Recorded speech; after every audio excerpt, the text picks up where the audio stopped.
¿Qué es eso de la coparticipación? ¿Por qué le tienen que dar mi plata a Capital, ¿Qué le pasa a la Corte Suprema, loco, que le da mi plata a Capital? Aguanta Alberto, loco. Es culpa de Macri. Macri gato. ¿Qué pasó con Lago Escondido, ¿No hablas de eso? A vos te paga la reta. Oh, Dios. Ahora sí pueden decirme que llevo la marca de la gorra.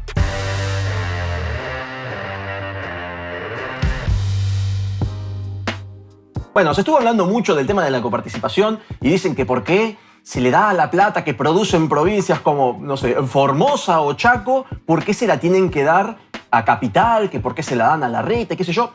Este es un tema que se estuvo hablando mucho últimamente y que en los comentarios no paro de ver. Y me doy cuenta que la gente no sabe lo que es la coparticipación. Piensan que la Corte Suprema decidió que por alguna razón todas las provincias van a financiar a Capital y fin. Y eso no es así.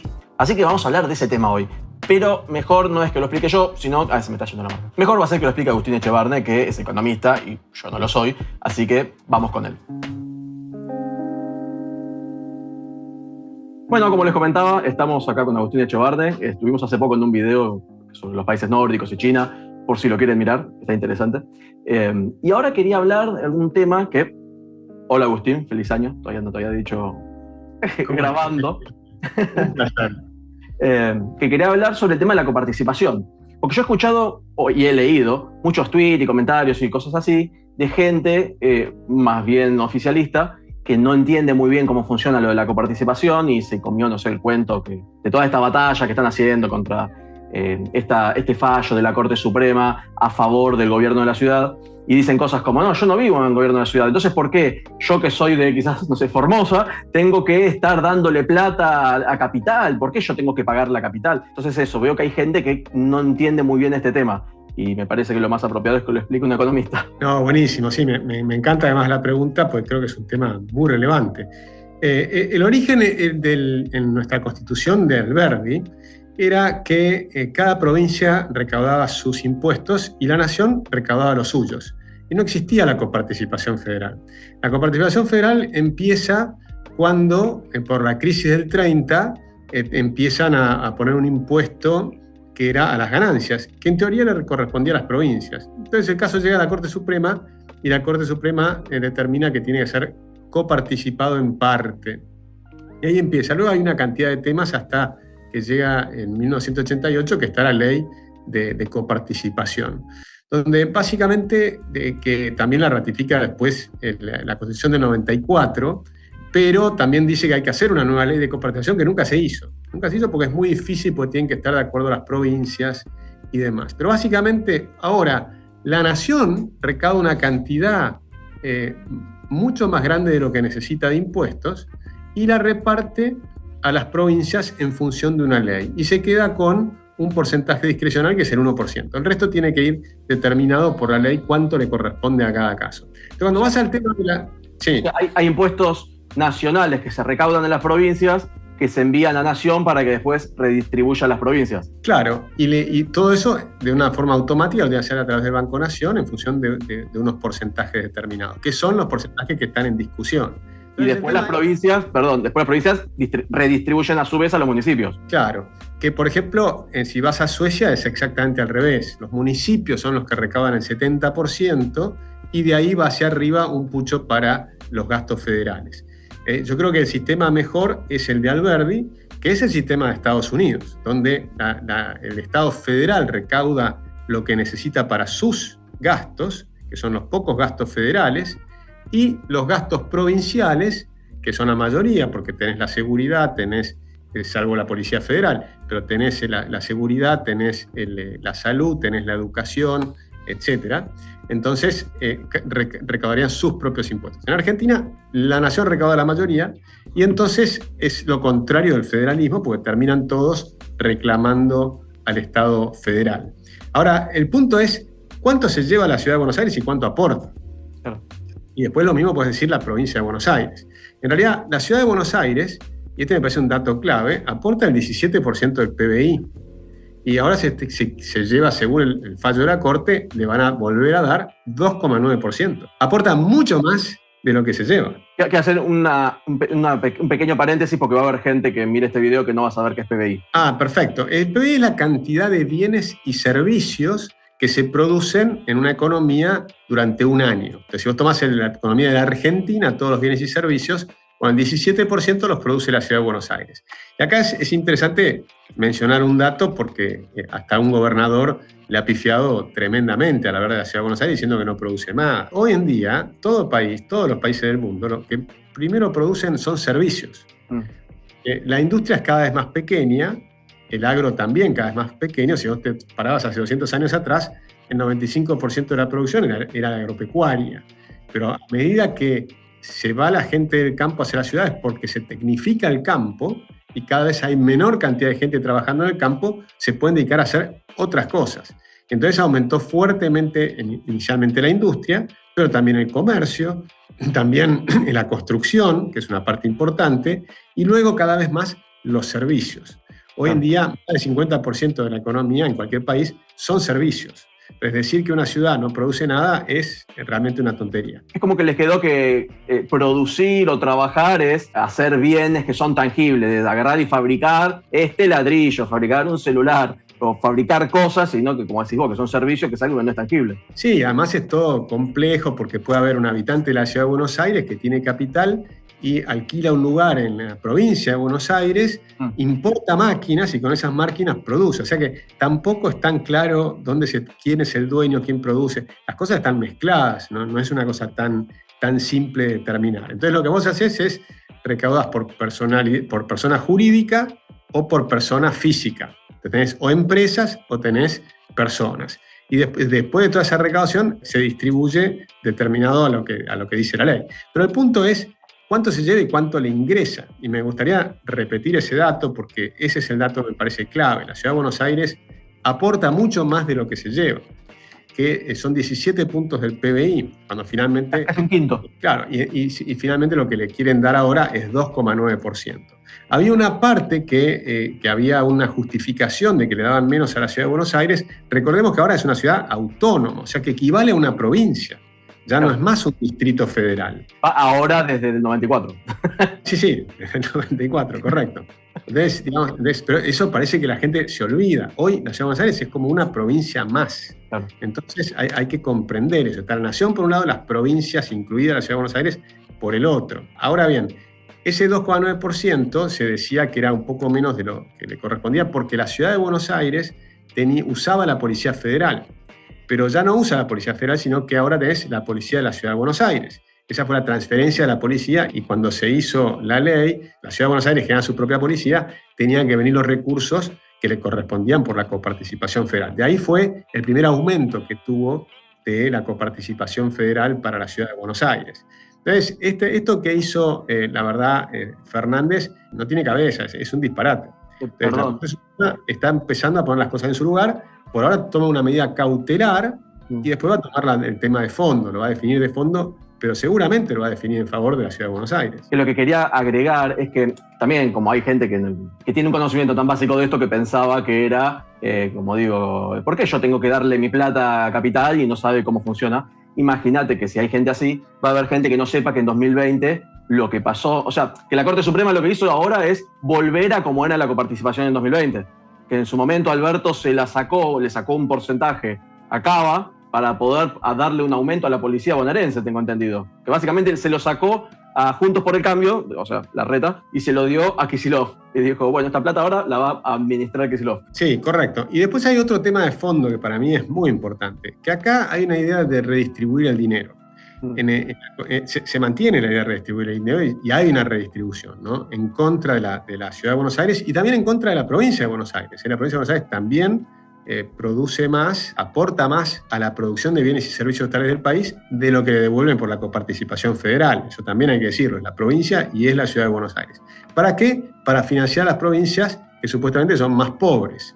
Ahora, ¿qué pasa? Después de 70 años de que está distribuyendo y repartiendo plata a las provincias, ¿esas provincias mejoraron? No, porque que te den plata para tener un gobernador feudal, eso no sirve para mejorar una provincia. Todo lo contrario. Lo que hace es mantener a esas provincias en un sistema cuasi feudal. como en la provincia de Formosa. Yo iba a decir que aparte la mayoría de la gente que está empleada en esas provincias son estatales. O sea, están siendo mantenidos con esto mismo. Y por eso mismo no progresan.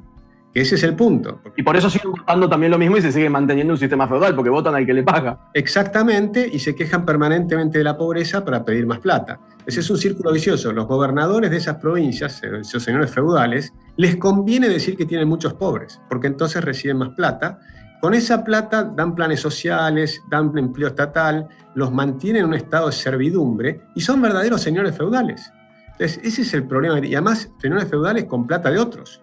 Entonces, eso es lo que para mí hay que acabar con ese sistema totalmente, porque es un problema muy grave. Nosotros en la Fundación tenemos una propuesta, que es una propuesta intermedia, no es lo que a mí me gustaría, pero es para por lo menos, para empezar a cambiar las cuestiones hacia el futuro, ¿sí? Entonces, partimos de una redistribución de impuestos, la nación cobra sus impuestos para sus gastos, las provincias en conjunto recaudan para sus provincias, para todas las provincias, y mantenemos un fondo de redistribución, pero que quede muy claro que es un fondo de redistribución entre provincias, ¿sí? Que se sepa quién pone y quién saca, y que se forma con el impuesto a los combustibles y los impuestos internos, para mantener en el día 1 la misma cantidad de dinero que reciben todos hoy, pero con un incentivo hacia el futuro para que la provincia que se haga cada vez más eficiente pueda bajar impuestos. Si quiere aumentar el gasto público, tendría que aumentar los impuestos o aumentar la producción de su provincia.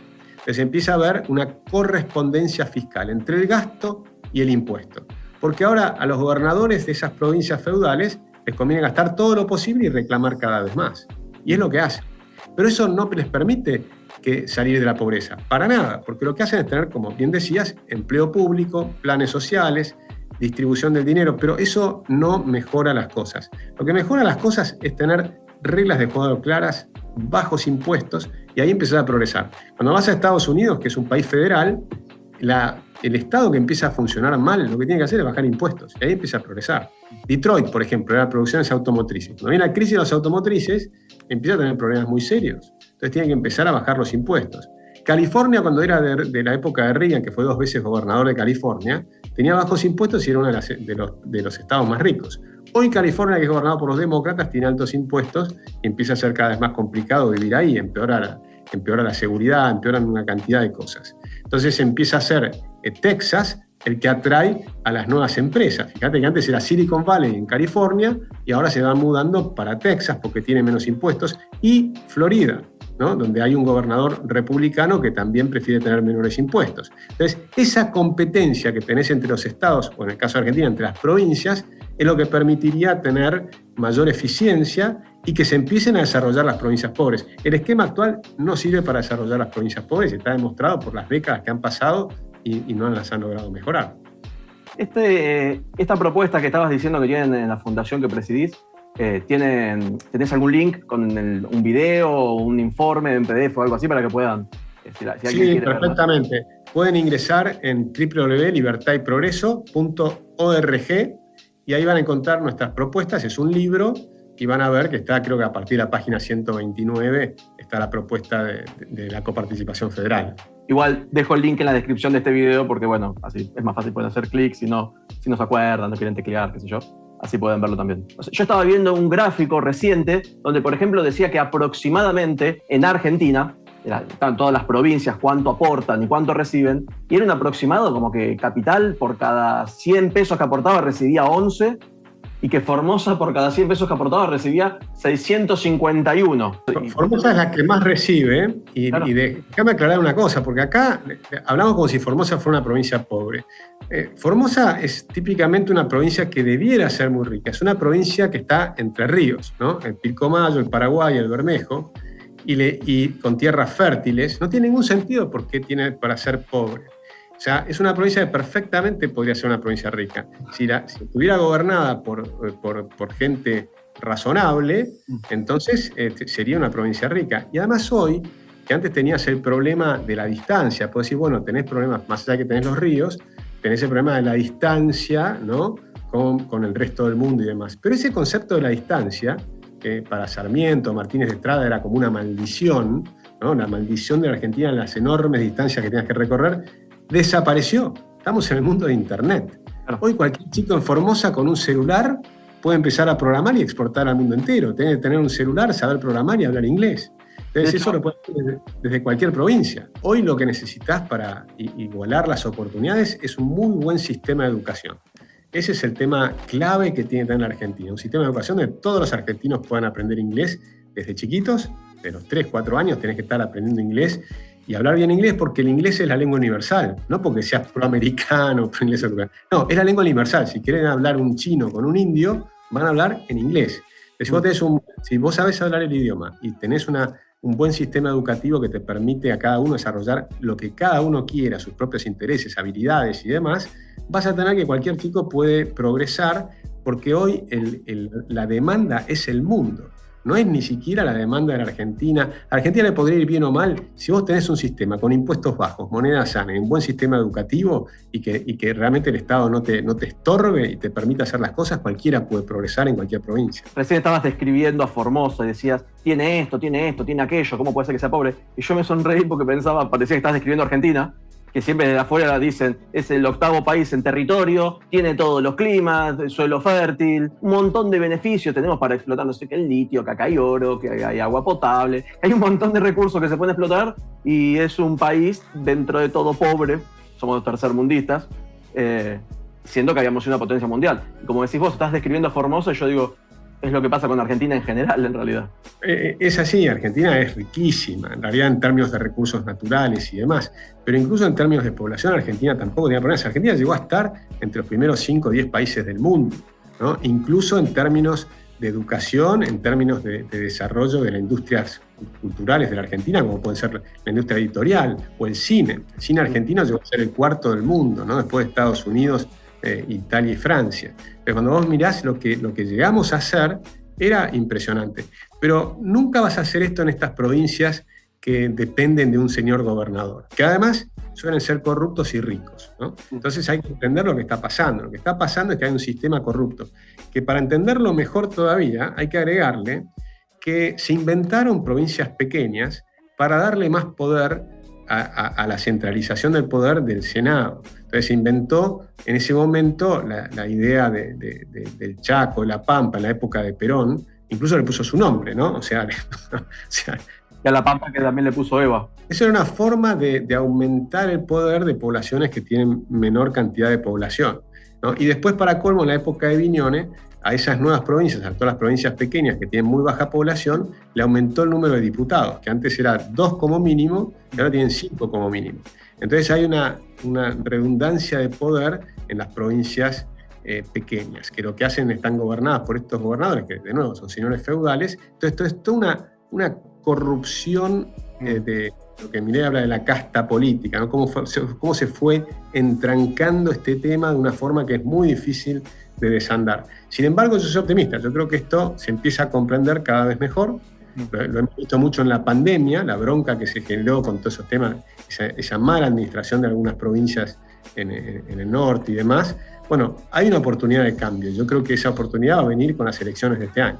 Que creo que eso también aporta al tema de las redes sociales, no solo que cualquiera puede ver a gente como nosotros, quizás está hablando de un tema que a lo mejor en la televisión no te dejan hablarlo, dicen, no digas eso es muy ofensivo, qué sé yo. Me pasó de hacer un video, se lo mandaba a Gaby Checopar, que me dijo que iba a pasarlo, y en la producción le dijeron, no porque es demasiado gorila. Le dijeron a Gaby Checopar. Entonces, yo acá puedo decir lo que quiera. Pero también pasa que la gente, como tienen todos, o prácticamente todos tienen un celular, cualquiera pasa algo, puede sacar el celular y grabarlo. A mí me ha pasado que publiqué cosas que me la mandaron por WhatsApp, que tengo un WhatsApp público, por mail, Instagram, lo que sea, y cualquiera que graba algo, no sé, en elecciones, algo que está mal, me lo manda a mí, yo lo hago público y al final lo saben todos. Y eso antes era imposible que pasara algo así. Correcto, y lo que está buenísimo, lo que hace es que también ponen los links, la gente puede ingresar, chequear todo lo que estamos diciendo, lo pueden chequear en internet, lo pueden googlear, ver qué pasó, cuál fue el origen de la coparticipación, está todo en internet. Entonces, hoy en día es, como dicen los chicos, a chequear todo lo que dicen los políticos, lo que decimos nosotros, pero sobre todo después hay que tratar de usar la cabeza y tratar de entender que para mí el concepto más importante para la Argentina es comprender que dándole plata a una persona con un plan social o un empleo público no lo sacás de la pobreza. Pero la pobreza es una cuestión hasta mental, ¿no? De querer progresar, es multiplicar tus habilidades, es ser cada día un poco mejor. O sea, vos te partís de un momento inicial pero la idea es que nadie sabe hasta dónde podés llegar. Ni vos mismo sabés. Tenés que desafiarte, ir creciendo, ir a los terrenos que son menos confortables, y eso te permite crecer más, ir mejorando, ser más útil, por ejemplo, para tu empleador. Y si sos más útil para la persona que estás trabajando, te va a ir pagando cada vez más dinero, o para poner tu propia empresa. Y eso requiere, sí, tener un espíritu emprendedor, creativo, mirar lo que necesitan los demás, ayudar. Finalmente una empresa es ayudar con un bien o un servicio para mejorar la vida de alguien. Entonces, ser empresario es algo muy lindo que en Argentina está visto mal. No, de hecho, esto que estabas diciendo, está esta frase que ya se dijo 1000 veces, de que darle un peso a un hombre, comerá un día, enseñar a pescar y comerá todos los días. Que suena trillada, pero es lo que estabas diciendo de desarrollar habilidades y no que el Estado te dé un plan. Se supone que el Estado te dé algún plan, un subsidio, lo que sea, para salir de una situación de emergencia, como dice la ética de emergencia de Ayn Rand en La virtud del egoísmo. Que si vos estás en una situación de emergencia, bueno, está bien que el Estado te ayude, desde la óptica del liberalismo estoy diciendo, no que... Porque hay gente que piensa como que el liberalismo propone, sos pobre, bueno, no sé, jodete, arreglate. Y en realidad está esto que si estás en una situación en la que necesitas ayuda, te ayude, pero no que se convierta en un clientelismo donde necesitas seguir votando al mismo porque si no van a sacarte el plan y no vas a poder vivir más. Claro, el Estado tiene que generar las posibilidades para que vos salgas adelante, no darte el plan y todo para que dependa siempre de ellos, como pasa en Formosa y demás, que decíamos recién que son todos empleados estatales. En realidad vos necesitas un sector privado pujante. Y un sector privado pujante que brinde muchas oportunidades y un sistema educativo que te permite igualar oportunidades. Esos son los dos temas para mí más esenciales. Para que el sector privado sea pujante, el Estado le tiene que sacar la pata de encima. Es decir, no puedes tener un exceso de regulaciones, 70.000, y no puedes tener un exceso de impuestos, que son 165, que te sacan el 106% de las ganancias comerciales, según el informe del Banco Mundial. Entonces, que bien estamos número 1 del mundo, salvo la isla de Comoros en África. Con lo cual, si vos tenés un sector privado que es pujante, que funciona bien, entonces va a haber múltiples oportunidades de trabajo. Y además vas a poder poner tu propia empresa, que también es factible. Pero si tenés reglas de juego claras, esa empresa puede ser útil para los argentinos o para cualquier otra persona de otro país. Esa es la ventaja inmensa que tiene el mundo moderno y que ha cambiado tanto en estos últimos 20 años, y la velocidad que tenés de cambio es tan grande que es una tontería lo que estamos haciendo, porque seguimos discutiendo cosas que no tienen sentido y nos inhiben de pensar lo que se viene, que es un cambio dramático, realmente dramático. Bueno, te agradezco tu tiempo. Como siempre, un placer tenerte acá hablando sobre estos temas. Nos veremos en algún otro video que seguramente va a surgir algo como, no sé, tiene acostumbrados a Argentina. Yo supongo que hay países como Suiza y todo, como no me acuerdo quién había dicho, como que embole vivir en Suecia, que nunca pasa nada, una cosa así. Nunca te roban, no hay inflación, hay trabajo en esos lugares. Sí, pero pasan cosas. Lo que pasa, las cosas que pasan son más lindas. Claro, acá estamos entretenidos, entre comillas. Sí, totalmente. Vos allá vas a tener que llevar. Por ejemplo, ahora tenés en el mundo, acaba de aparecer el GPT chat, claro, ¿no? Que es inteligencia artificial que puede usar cualquier persona. Bueno, ya me despedí como 5 veces y... Vale, nos vemos. Un abrazo grande. Como vamos a hablar de la coparticipación. Sí, bueno, no fuimos al tema. Perdón, es interesante hablar de estas cosas con alguien que sabe, así que yo me aprovecho. Acá voy a dejar el gráfico que estaba hablando con Agustín Echevarne sobre cuánto aporta cada provincia y cuánto recibe de nación, donde dice que, por ejemplo, Capital Federal, que está arriba de todo en rojo, por cada 100 pesos que aporta recibe 11 pesos. Ahí tenés a la gente que dice, ¿por qué Capital? Yo tengo que estar pagando la Capital. No, Capital, 89 pesos de los que aporta no los recibe y se lo da a otra provincia. Neuquén, que es el que sigue, de cada 100 pesos le dan 51. O sea, de 11 pasamos a 51. Todo lo que está en verde es que reciben más de lo que aportan. Todo lo que están arriba aportan más de lo que reciben, ¿no? Todo lo que está en verde empieza en Córdoba, Tierra del Fuego, Río Negro, ¿verdad? Abajo de todo, casi abajo de todo está Chaco, por ejemplo, que cada 100 pesos que aporta recibe 355. Y Formosa, que por cada 100 pesos que aporta recibe 651. Claro, está como este argumento que le pegan a la ciudad de Buenos Aires, que por qué tienen que estar bancándolo entre las otras provincias. Si Ciudad de Buenos Aires dejara de aportar, en realidad saldría ganando. ¿Por qué?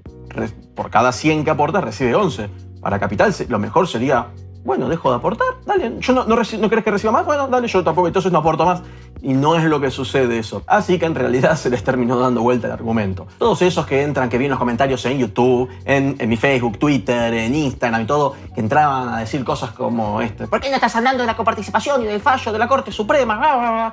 Todo eso que están diciendo se les dio vuelta. Al final el argumento se puede usar en contra de ustedes. Nada más. Como siempre pueden comprar una remera como por ejemplo esta, de Piu Piu Motherfuckers, con este gatito. También hay un perrito, hay un gorila, hay una serpiente. Y hay un montón de diseños más. Hay uno de Adorni, que hice hace poco, que dice que es neoliberal. Bueno, y si quieren aportar a este canal, les dejo al final que van a aparecer los nombres de todos mis mecenas, de mis Patreon, y pueden entrar a alguno de los links que aparecen ahí arriba si quieren colaborar como toda esta buena gente con este canal, ya que, como digo siempre, es independiente y no dependo de la pauta oficial ni de nada. Y como le estaba diciendo a Agustín, tengo la posibilidad de decir lo que quiera y ser tan gorila como yo quiera. Me despido. Si te gustó este video, déjame un like, un comentario. Podés compartirlo con tus seres queridos o con tus seres no queridos, sobre todo si son kirchneristas. Adiós.